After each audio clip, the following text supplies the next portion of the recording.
রাজা চলে বাজার তো কুত্তা ভুকে হাজার।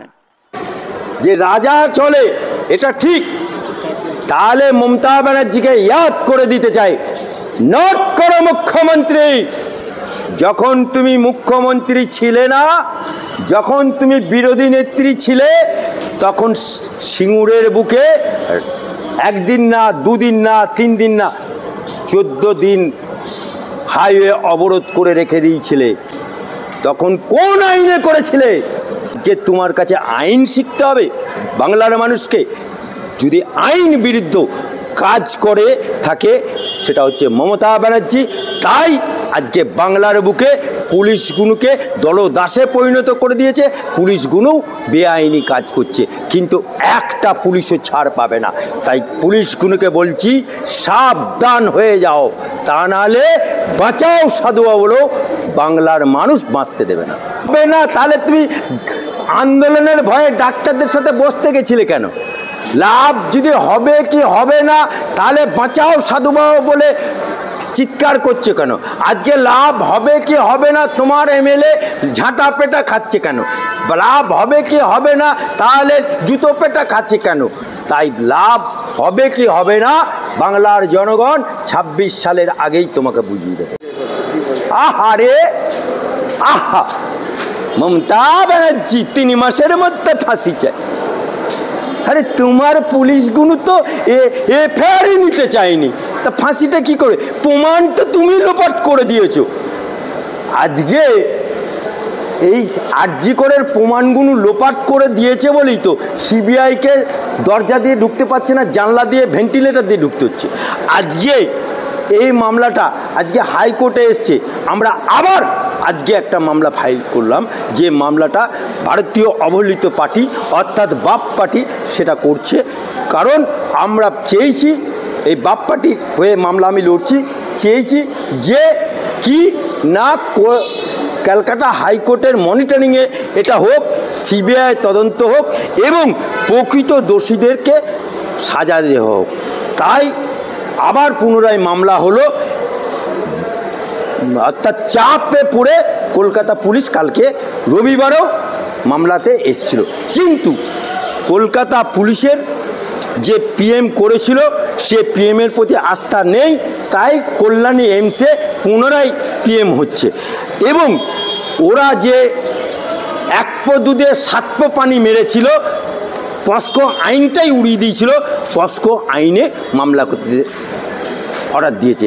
অর্থাৎ একটা নাবালিকা ধর্ষিত হয়েছে, নাবালিকা খুন হয়েছে, পুলিশগুলো এতই বোকা যে সেখানে আইনটা, কি সিভিক পুলিশ এফআইআর লিখেছে নাকি? হ্যাঁ, সিভিক পুলিশ এফআইআর লিখেছে যে পস্কো আইনটা তারা ভুলে গেছে, তাই পস্কো আইনটাও যুক্ত হয়েছে। তাই আগামী দিনে পুনরায় কালকে মামলা আমরা আবার মেনশন করব, যাতে কোর্ট মনিটরিংয়ে মামলা হয় এবং সিবিআই তদন্ত হয় এবং প্রকৃত দোষীদের সাজা হয়। আর মমতা ব্যানার্জির কথা বলছেন, হাতি দেখেছেন? হাতির 2টো দাঁত থাকে, একটা দেখানে কে লিয়ে, একটা খানা কে লিয়ে। আমাদের বেহা নির্লজ্জ দোকান কাটা ভুয়ো 7 লক্ষ ভোটের পিসিমণি ওরফে মা, সেই মমতা বেগম, মমতা ব্যানার্জি, সে 2টো দাঁত। এখানে বিধানসভাতে বিল পাস করছে নারী সুরক্ষার, আর সুপ্রিম কোর্টে একটা না, 2টো না, 34টা উকিল দাঁড় করাচ্ছে লক্ষ লক্ষ টাকা দিয়ে।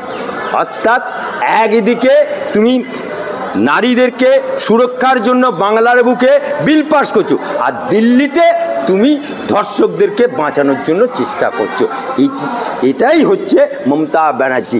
অর্থাৎ মমতা ব্যানার্জি একই রঙে, এই মমতা ব্যানার্জি রেড রোডের নামাজ হলে এরকম মাথায় ওড়না চাপিয়ে বলে আল্লাহু আকবার, আল্লাহু আমিন, এই মমতা ব্যানার্জি। আবার এখন দুর্গা পুজোতে গিয়ে বলছে যা দেবী সর্বভূতস্যৈ নমস্তস্যৈ নমঃ। একই অঙ্গে মমতা ব্যানার্জির কত রূপ দেখব। অর্থাৎ দোগলার বাচ্চা যদি থাকে সেটা আমাদের মুখ্যমন্ত্রী। আমরা দেখেছি যে রেট তো দিতে দিতে দিতে দিতে আজকে আপনি একটা বাড়ি করবেন, ওখানে পঞ্চায়েতের মেম্বার আছে, ওখানে কাউন্সিল আছে।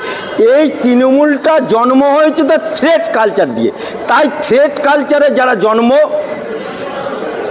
চুলোর মুখ দিয়ে কি ফুল সন্দেশ বেরোবে নাকি? চুলোর মুখ দিয়ে ছাই। তাই এই থ্রেড কালচারে যাদের জন্ম তারা থ্রেড দিতে হবে, কিন্তু জনগণ যখন খেপে যাবে, বাংলার মার, জনগণের মার দুনিয়ার বার দেখে নিয়েছে ওখানকার এমএলএ গণেশ, দেখে নিয়েছে ওখানকার এমপি। বাঁচাও সাধুবাবু বলো, পালাবার পথ পায়নি। সেই পুলিশের ভূমিকা নিয়ে একেবারে এখানকার মুখ্যমন্ত্রী মমতা বন্দ্যোপাধ্যায় বলছেন যে পুলিশ যা করছে ঠিক করছে। আরে বাংলার বুকে এখন তৃণমূল পার্টিটা জনবিচ্ছিন্ন হয়ে গেছে। তার প্রমাণ নির্ভয়া কাণ্ডে রাত 12টার সময় এই মমতা ব্যানার্জি যাদেরকে লক্ষ্মী ভাণ্ডার দেয়, যাদেরকে কন্যাশ্রী দেয়, সবুজ সাথী দেয়, তারাই রাত্রিবেলায় রাত 12টায় we want justice, we demand justice বলে সারা রাত জেগেছিল। শুধু বাংলা জাগেনি, সারা হিন্দুস্তান জেগেছিল, সারা ইন্টারন্যাশনাল জেগেছিল। তাই মমতা ব্যানার্জি জনগণের ট্রেলার দেখেছে, পিকচার আবি বাকি হ্যায়। একটা কহাবত আছে, সেই কহাবতটা উনি উচ্চারণ করেছে। তা মমতা ব্যানার্জিকে বলে দিই যে রাজা চলে, এটা ঠিক। তাহলে মমতা ব্যানার্জিকে ইয়াদ করে দিতে চাই, নোট করো মুখ্যমন্ত্রী, যখন তুমি মুখ্যমন্ত্রী ছিলে না, যখন তুমি বিরোধী নেত্রী ছিলে, তখন সিঙ্গুরের বুকে একদিন না, দুদিন না, 3 দিন না, 14 দিন হাইওয়ে অবরোধ করে রেখে দিয়েছিলে। তখন কোন আইনে করেছিলে? তখন কোন আইনে করেছিলে? যখন তুমি ডানকুনি থেকে সিঙ্গুর ঢুকতে দিল না বাংলার পুলিশ, বামপন্থের পুলিশ, তুমি সংবিধান হাতে করে নিয়ে এই রাইটার্স বিল্ডিং বিধানসভা ভেঙে চুরমার করে দিয়েছিলে। কোন আইনে করেছিলে? জবাব তোমাকে দিতে হবে। আজকে তোমার কাছে আইন শিখতে হবে বাংলার মানুষকে। যদি আইন বিরুদ্ধ কাজ করে থাকে সেটা হচ্ছে মমতা ব্যানার্জি। তাই আজকে বাংলার বুকে পুলিশগুলোকে দলদাসে পরিণত করে দিয়েছে, পুলিশগুলোও বেআইনি কাজ করছে, কিন্তু একটা পুলিশও ছাড় পাবে না। তাই পুলিশগুলোকে বলছি সাবধান হয়ে যাও, তা নাহলে বাঁচাও সাধুয়া বলো, বাংলার মানুষ বাঁচতে দেবে না। লাভ হবে কি হবে না, তাহলে তুমি আন্দোলনের ভয়ে ডাক্তারদের সাথে বসতে গেছিলে কেন? লাভ যদি হবে কি হবে না, তাহলে বাঁচাও সাধুবাবু বলে চিৎকার করছে কেন? আজকে লাভ হবে কি হবে না, তোমার এমএলএ ঝাঁটা পেটা খাচ্ছে কেন? লাভ হবে কি হবে না, তাহলে জুতো পেটা খাচ্ছে কেন?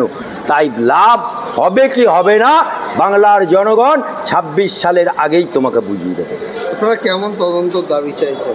আমরা পরিষ্কার, বাপ পার্টি যে পিটিশন করেছে তাতে কোর্টের মনিটরিংয়ে এটার ইনকোয়ারি চাইছি, এবং এখানে জাত ধর্ম পার্টি না দেখে নিরপেক্ষভাবে সিবিআই তদন্ত করুক, এবং তদন্ত করে এবং পিএম রিপোর্ট এইমস যে দেবে তার পরিপ্রেক্ষিতে তদন্ত করে প্রকৃত দোষীদেরকে, কারণ একজনে সব কিছু করতে পারে না।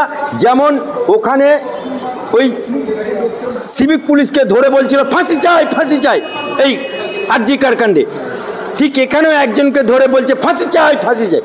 তাই আরজিকরে সিভিক পুলিশটার পাশে পাশে ধরা পড়লো সন্দীপ, ধরা পড়লো টালা থানার ওসি, ধরা পড়লো ওদের নেতা ডাক্তার পান্ডে, আরও লাইনে আছে। কিন্তু এখানেও ওই একজনের প্রতি না করে পুরো তদন্ত করে আরও যারা দোষী আছে, এবং যে পুলিশ এফআইআর নেয়নি, যে পুলিশ তৎপরতা দেখায়নি, সেই পুলিশেরও শাস্তি দাবি করছে। সেখানকার মহিলারাও বলছেন যে আমরা যখন প্রতিবাদে গিয়ে আমাদেরকে মানে পুরুষ পুলিশ এসে আমাদেরকে মারছে, কিন্তু মহিলা পুলিশ প্রতিবাদ করছে তাও শুনছেন। পুলিশের মধ্যে ভেদাভেদ কি বলবে? আরে পুলিশ তো নির্লজ্জ। বাংলার পুলিশ এককালে আমাদের গর্ব ছিল, কলকাতা পুলিশ আমাদের গর্ব ছিল। সে গর্ব এই তৃণমূলের 14 বছরের আমলে আমাদের গর্ব ভেঙে চুরমার হয়ে গেছে। আজকে তা নাহলে মহামান্য সুপ্রিম কোর্ট আরজিকরের মধ্যে কলকাতা পুলিশকে লাত মেরে সরিয়ে সেখানে সেন্ট্রাল ফোর্স দিল, এতেও লজ্জা হয় না।